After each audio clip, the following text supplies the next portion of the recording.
చెక చేసేద్దాం పదరా తికమక లేదేమీ కదరా రుచికర నోరూరే ఆవా తెలుగింటి నేస్తామే కదరా ఆవకాయ చేసే మాయ ఇంటింటిలో వేసి పాగా అన్నింటిలో రాజే కదా అల్లేసిన తోడే కదా ఆవతో ఊరిన మామిడి ముక్కల ఆవకాయ ఇదిరా ఎంతో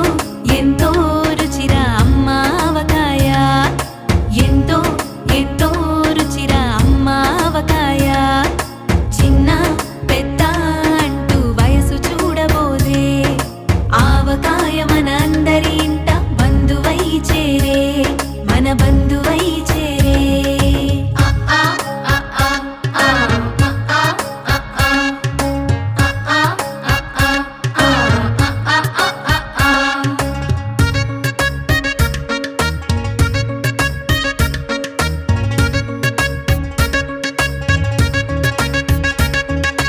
వేడి వేడి అన్నం కలిపే నవనాడులనే ఇక మీటే మోసే తీరదు కదరా నోరూరించే రుచిరా మమకారాల కారాలే లాలా జల లవణాలే